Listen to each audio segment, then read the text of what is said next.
നാളെ ബ്രേക്ക്ഫാസ്റ്റിന് കൊണ്ടുപോകാൻ ഓവർനൈറ്റ് ഓട്സ് ഉണ്ടാക്കി തരാമോ? അതിനെന്താ, ഉണ്ടാക്കാലോ.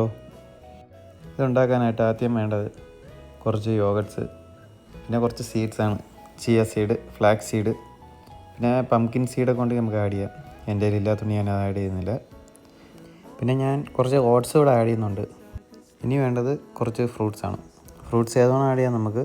ഞാനിവിടെ ആഡ് ചെയ്യുന്നത് സ്ട്രോബെറിയും പഴമാണ്. നമ്മുടെ അത്യാവശ്യം എത്ര വേണം എടുക്കാം ഫ്രൂട്ട്സ്.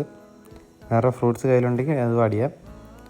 പിന്നെ വേണ്ടത് പാലും യോഗട്ടുമാണ്. ഗ്രീക്ക് യോഗട്ടാണെങ്കിൽ അത്ര നല്ലത്. പിന്നെ അതിൻ്റെ ടോപ്പിംഗ് ആയിട്ട് കുറച്ചുകൂടെ ഫ്രൂട്ട്സ് കട്ട് ചെയ്തിട്ട് കൊടുക്കുക. പിന്നെ കുറച്ച് ഹണി, നമ്മുടെ ടേസ്റ്റിന് വേണ്ടിയുള്ള കുറച്ച് ഹണിയും കൂടെ ആഡ് ചെയ്ത് അതൊന്ന് ക്ലോസ് ചെയ്ത് ഓവർനൈറ്റ് ഫ്രിഡ്ജിനകത്ത് വെച്ചിട്ട് എടുത്താൽ മതി. ഓക്കെ, അപ്പോൾ ഇത്രയേ ഉള്ളൂ ഓവർനൈറ്റ് ഓട്സിൻ്റെ വീഡിയോ. Keep watching.